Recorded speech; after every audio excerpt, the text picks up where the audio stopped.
this way, we would say is upstream. Anything further down that way, we would call it downstream.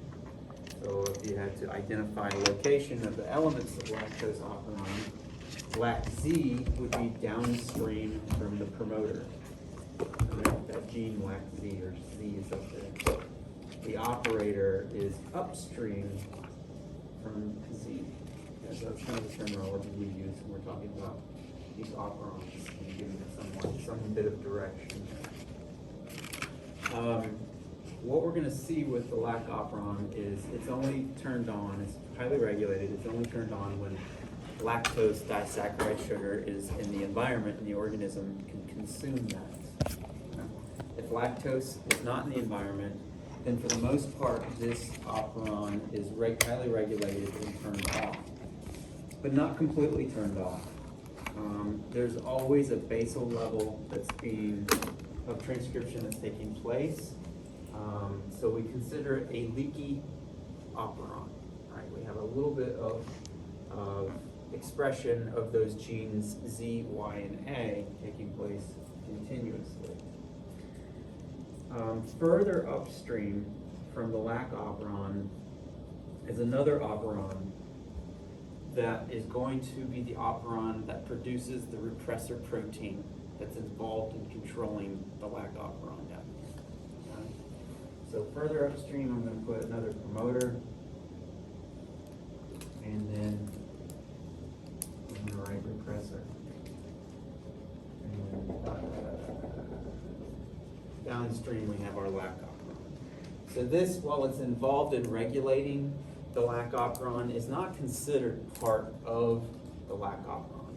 Sometimes, and I don't remember how it's written, I usually just put repressor. Sometimes the gene product is denoted as, you might see, LAC-I. Why do they have to use such different letters constantly? I don't know. Sometimes you see it written as LAC-I, and that's your repressor molecule that's going to be produced, and it's going to be involved in regulating this operon. So I'm going to kind of draw out, how the operon works, but also the process that you might see of what's taking place in the cell. So I'm going to try to illustrate what we might see in the cell as well. All right, so this is the cell membrane of that organism. We'll say this is inside the cell. This is outside the cell. Okay? And so when there is no lactose present in the environment, this LAC operon is tightly regulated. It's going to be shut down. We're going to try to control transcription. All right, so go back and think. What binds to the promoter region? What's involved in binding to the promoter region of an operon?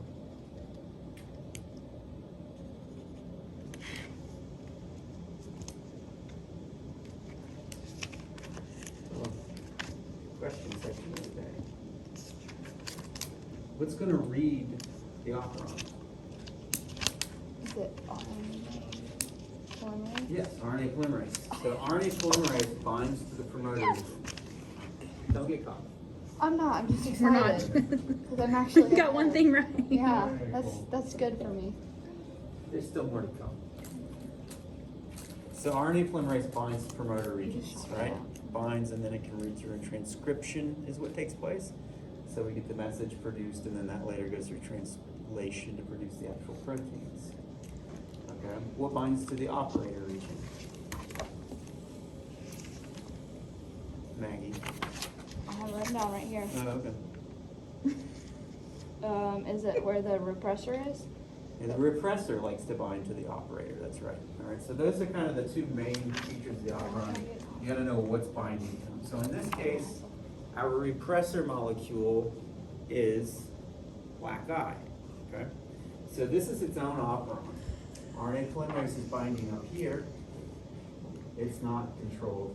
It's always producing this repressor. This repressor molecule, I'm going to just draw it as a big R. Okay. Just know that sometimes in your notes or maybe in the PowerPoint, you might see LAC-I. That's what it's officially called. The repressor gets read, transcript, translation, boom, we have an actual functional protein that's produced. The repressor likes to bind to the operator. Okay? This is when there's no lactose in the environment. This is what we see. No lactose. The repressor is binding to the operator of the lac operon. RNA polymerase hinders this region, so RNA polymerase cannot read through it. So it can't read the genes Z, Y, or A. None of those protein products. We don't get the gene products for Z, Y, or A. We don't produce the proteins, right? Okay. Well, let's talk about what the function of Z, Y, and A are. Z is also known as beta-galactosidase. Beta-gal, beta-galactosidase. This is AKA lactase, the enzyme that breaks down lactose. Well, it actually has a couple of features, of roles here. One is that it can cleave lactose sugar into glucose and galactose, the two simple sugars. That's the main thing we think of it. But the other important role, which is going to be important for regulation, is that it can isomerize. What's an isomerase do? Oh, it's one of those classes of enzymes you should know. Rearranges a molecule, right? To isomerize, you're taking the atoms of that same molecule, but you're just kind of maybe moving one over here or something like that. So it can act as an isomerase, and it can take lactose and convert it into a different form known as allolactose. We're just rearranging the molecules there a little bit. So beta-galactosidase, or lactase, however you want to think of that as, but I will use the term beta-galactosidase. No book. Beta-galactosidase. It can break lactose sugar into glucose and galactose. You can do what we're thinking it's supposed to do. Or it can also convert lactose. It can isomerize lactose into allolactose. All right? Allolactose, later on, is going to be what we call, or is termed the inducer for this model. It's going to induce expression. It's going to be involved in regulation. Why? No, not like why does it do that? I mean, the gene Y. Y is your lactose permease. What's a permease do? What's citrate permease? It transports something through the membrane, right? So lactose permease is going to be a transport protein that's bound to the membrane and moves lactose from outside the cell to inside the cell. That's its function. Because beta-galactosidase stays inside the cell. If it can't get lactose in there, it can't act on it. So we need to have a transport mechanism to get it across that membrane as well. Lactose is a huge 12-carbon sugar. It doesn't just simply diffuse through the membrane. We're going to have to help it, assist it to get through that membrane.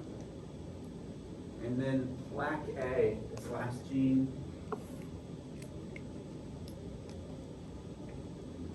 we don't know what it does.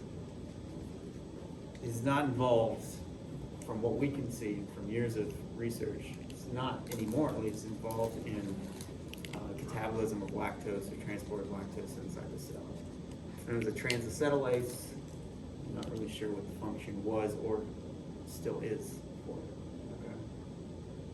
So we're really focusing on just LAC-C and LAC-Y as far as the functional proteins that are going to be involved. But LAC-A does get expressed and it does get produced in the cell.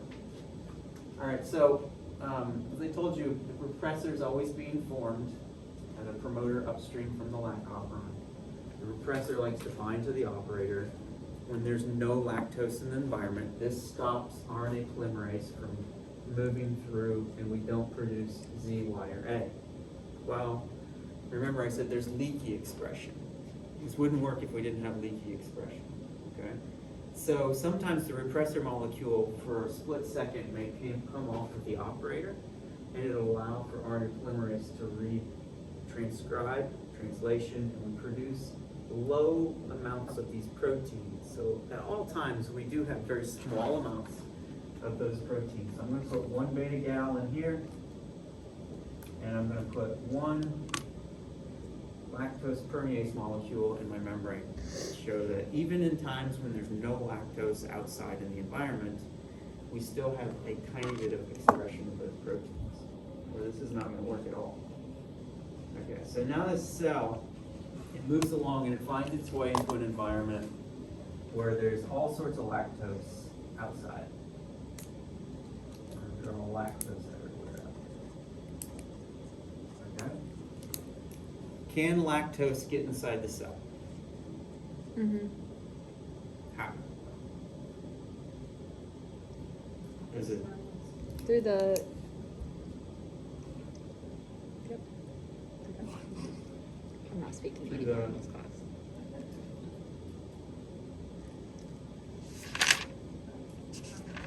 It goes through the lactose permease and creates. Exactly. Since we have some low, small amounts of lactose permease that are being expressed, and this is why it's essential that we have leaky expression, when the cell reaches an environment that has high amounts of lactose, okay, now at least we have a few of these molecules that some of this can start slipping in. We may not get a lot of it right off the bat, but we get some of the lactose to start slowly moving in. Okay. So beta-galactosidase chooses first, instead of to break lactose down into glucose and galactose, it chooses first to isomerize this lactose into allolactose. All right? And as I said, allolactose is going to be our inducer. To induce something means to start something, right? We're going to induce expression of these genes now so that we can get more lactose inside the cell. Allolactose binds to the repressor that's on the operator,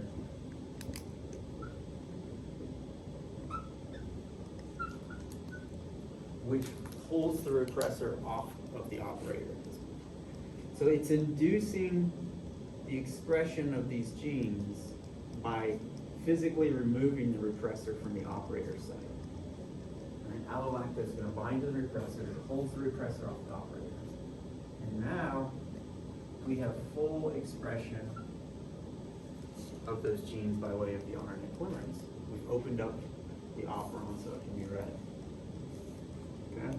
So lactose is now coming in at a faster rate because we're expressing more lactose permease, right? We get more of those molecules bound, and we get lactose come screaming into the cell.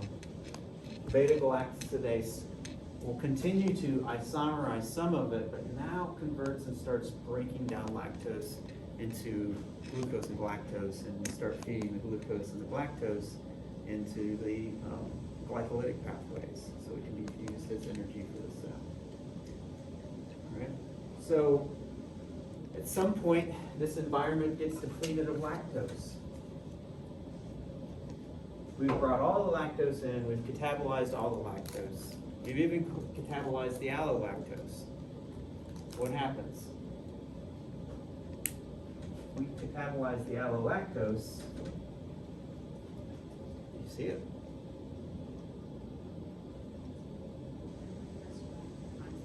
Our repressor comes right back to the operator, blocks this. This whole thing stops again. Or we have leaky expression. Okay? And slowly, these molecules will get turned over by the cell, and we won't have as much in the membranes anymore. We'll see a depletion of those proteins. Alright. Reaches lactose, high levels of lactose again. We have leaky expression. Lactose gets converted to allolactose. It induces and removes the repressor, and we have full expression of those genes until there's no more lactose. Allolactose gets used up as well. Okay, so it just depends on the levels of that particular sugar in the environment as to whether we're going to see expression of those genes.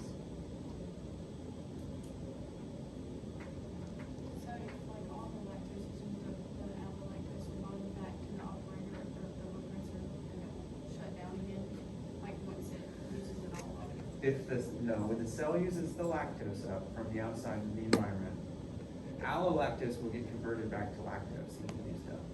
So that means the allolactose is going to let go of the repressor, and the repressor can now bind to the operator region. So when allolactose is present, that's when the repressor is off operator. Yep. And so when allolactose is no more, repressor goes back. Yeah. Yeah. So allolactose is called the inducer.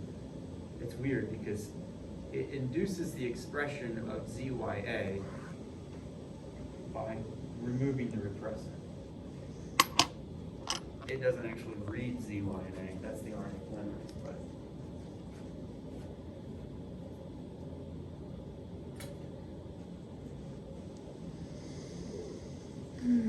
So, questions?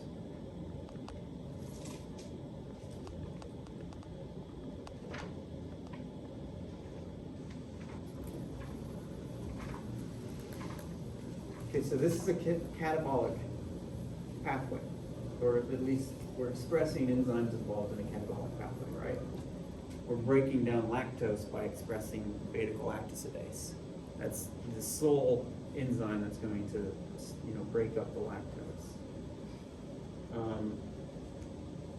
There are then anabolic pathways, or operons that lead to anabolic pathways. That's what I want you to understand is that the RNA polymerase reading ZYNA is not the act of breaking up lactose.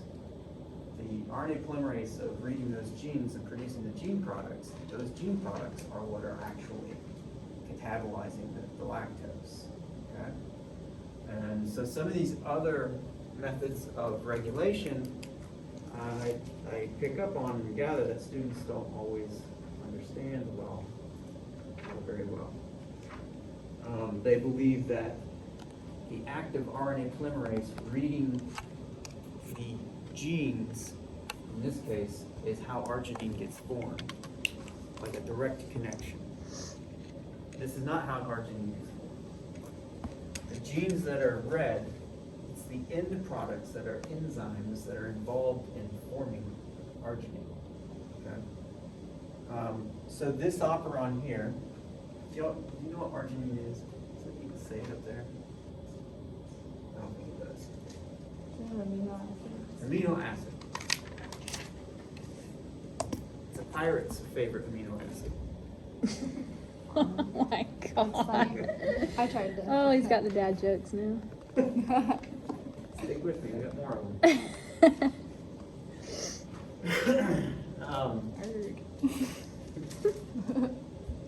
Arginine has killed me.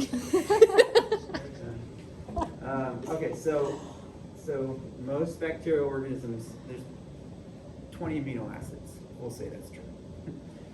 There's 20 amino acids that we use and most cells use to synthesize proteins. Okay, and our cells, even our own cells, have metabolic pathways to make some of those amino acids, but we don't have them all. Right? We know there's essential amino acids that we have to take in by eating, and we get our amino acids from that source as well. Many bacteria have all 20 biochemical pathways to produce their amino acids.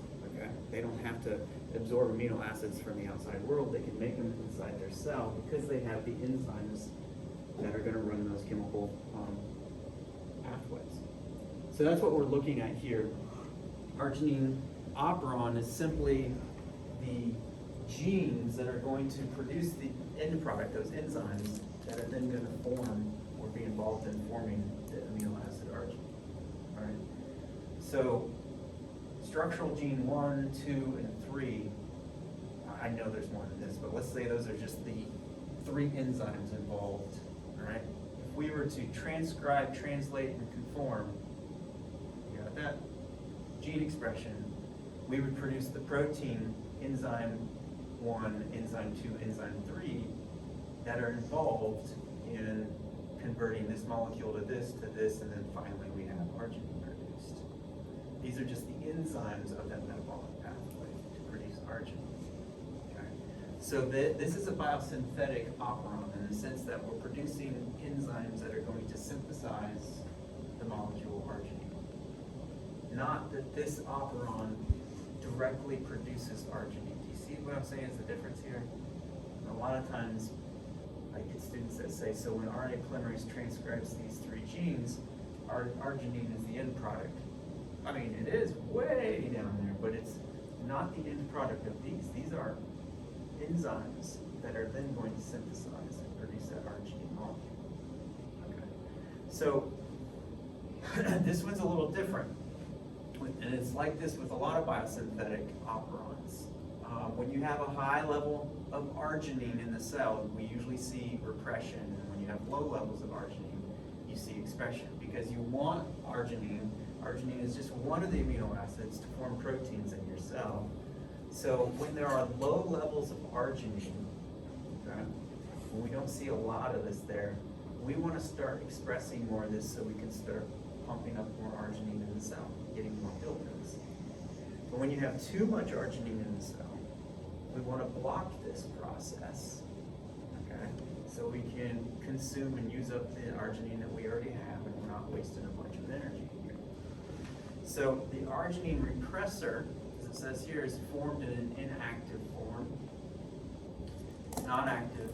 It won't bind to the operator. It's just there hanging out in the cell. And it needs a co-repressor bound to it before it turns into its active form. Well, it's almost like a feedback mechanism.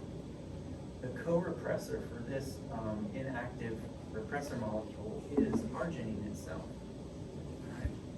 So when you have high amounts of arginine, lots and lots of arginine produced in the cell's going, whoa, we gotta stop making arginine.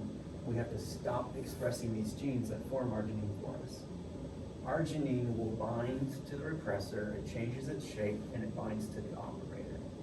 Now this arginine that has accumulated in high amounts can be used to form proteins in the cell until we get low amounts.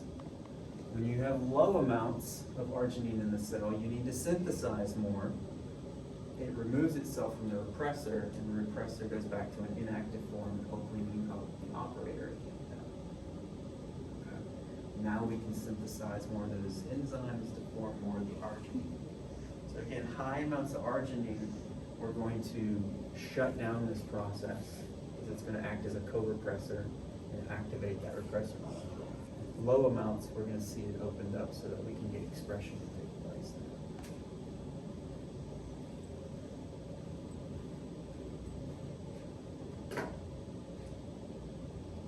Which one of the amino acids is clumsy and falls down all the time?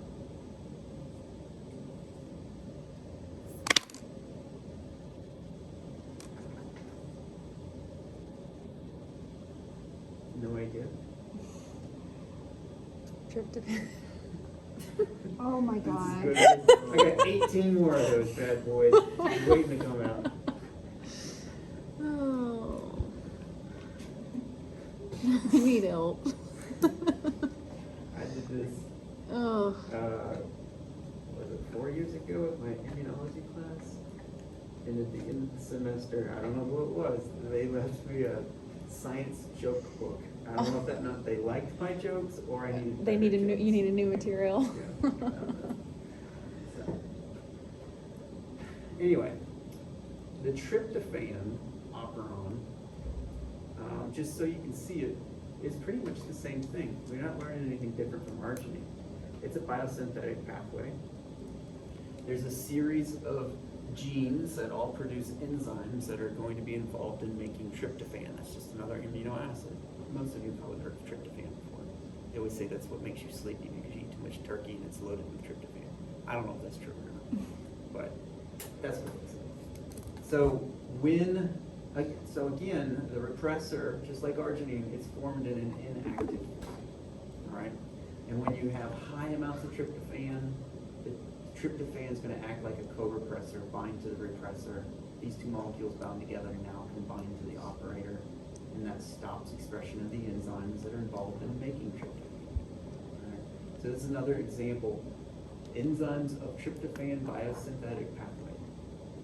Building something in an anabolic process, in that terms as well. Oftentimes with these anabolic operons, there is an inactive repressor that's formed. And there's a type of a feedback mechanism where large quantities of whatever's going to be produced will act as that co-press. So we see a lot of those, especially with amino acids. This is the last one, and this one is different. All right, so there's really only 3 models of operons and their regulation as I showed you. This is arabinose operon. Arabinose is another sugar that can be broken down and used for energy.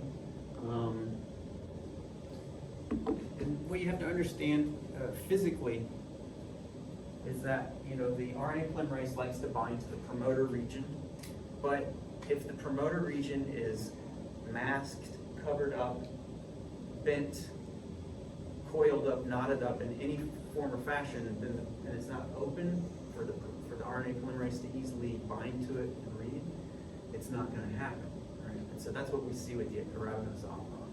It's pretty straightforward. When you have high amounts of that sugar in the environment, obviously we want to open up the DNA and allow for the RNA polymerase to bind to the promoter region. And so it's in an open, active transcription form, the DNA is, okay? Or that gene or that operon is. But when we don't have a lot of arabinose in the environment, we get this bent form, and this bent form prevents RNA polymerase from being able to find and associate with the promoter region. So we shut down gene expression. Anytime you have, and this is not just for this, for arabinose, but anytime you have DNA that's condensed, it's not transcriptionally active and those genes won't be read. Anytime it's in an open format, it is transcriptionally active and those genes can be read.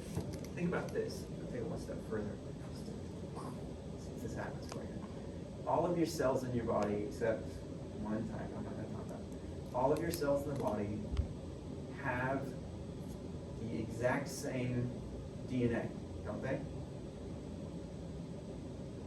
We looked at your muscle cell, a muscle cell, skeletal muscle cell, and we looked at a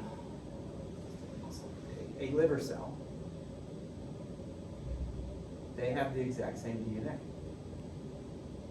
They have 46 chromosomes. All the DNA material is there, exactly the same. All the genes that are in a skeletal muscle cell are the same genes and DNA that we see in your liver cell, that we see in a neuron in your brain, that we see in epithelial cells. The DNA is all the same. Nothing different. Genetically identical. But those tissues aren't the same, are they? That's weird. How does that work? How do you have a skeletal cell, a neuron, and an epithelial cell that have all the exact same DNA, but they are very different cell types and form very different tissue types? What's going on?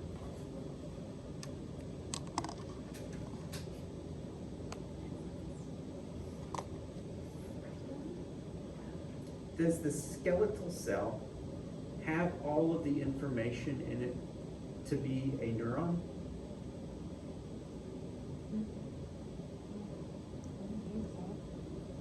Yes, it's expressed differently.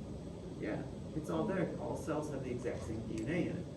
But the skeletal cell is only going to have open format the information that it's needed to be a skeletal cell. Any information about being a neuron or a hepatocyte, a liver cell, or anything else is going to be in a condensed form that's not going to be actively transcribed and it's not going to be exposed and read, right? So this is one way in our own cells we take advantage of condensing the DNA so certain areas aren't expressed and leaving some of it open so we have specialized tissues, right? We only see those genes being expressed for that tissue type, for that skeletal cell, for that neuron and such. So this is kind of your other form of regulation here. Bending the DNA or condensing the DNA versus opening the DNA. Now there's a little more to it with this operon just because it has to do with sugar being in the environment. And there's another molecule that really plays in here, which is called Ara-C. And so just quickly, when you have high amounts of arabinose,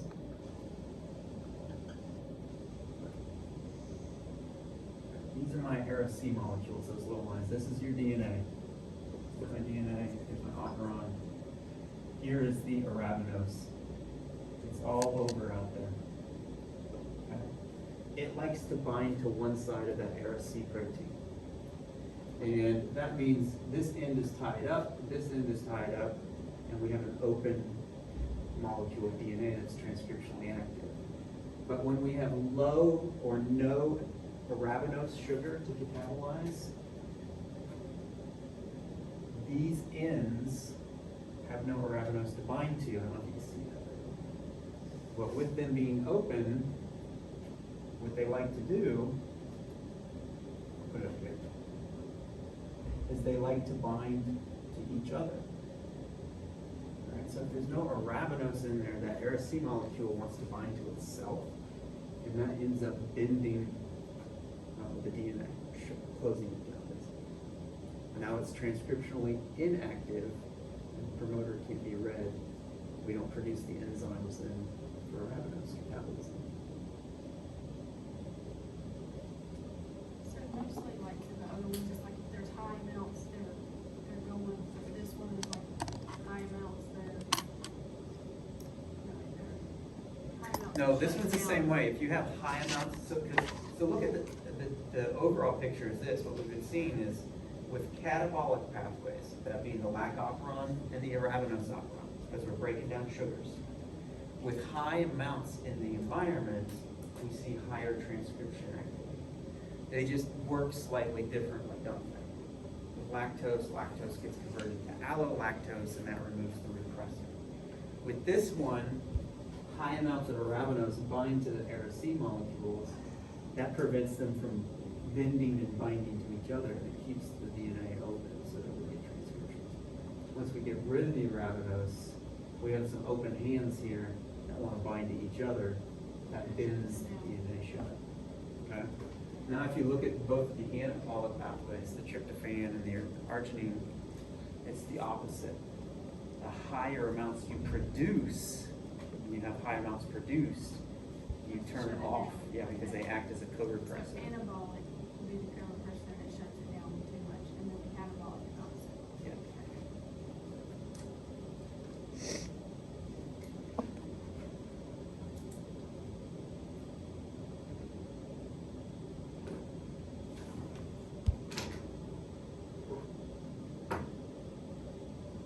Other questions?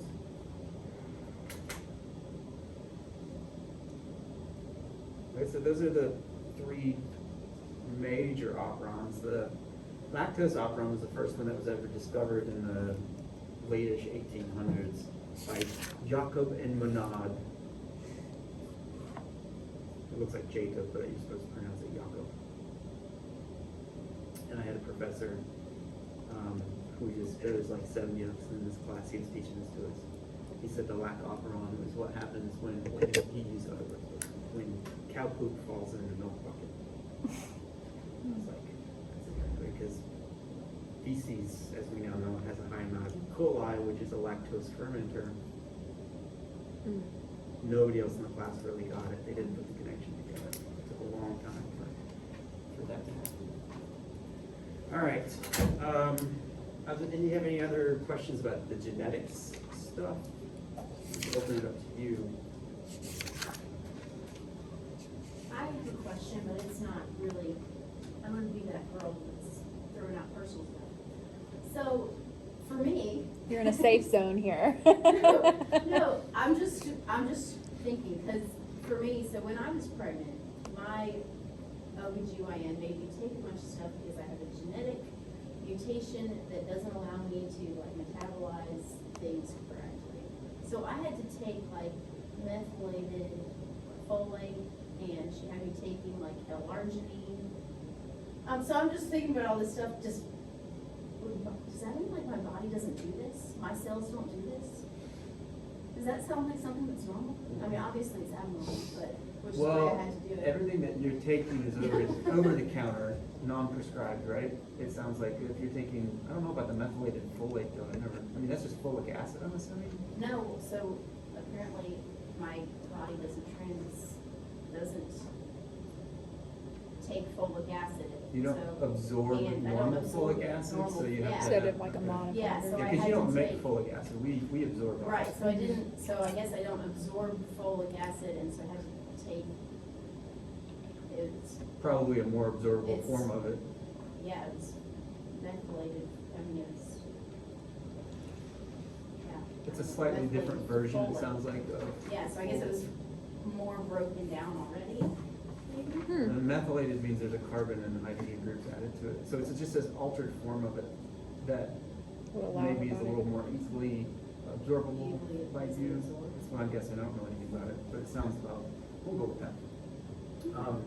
L-arginine, L-arginine was the other thing I had to take, so I was. so I guess we arginine, could just-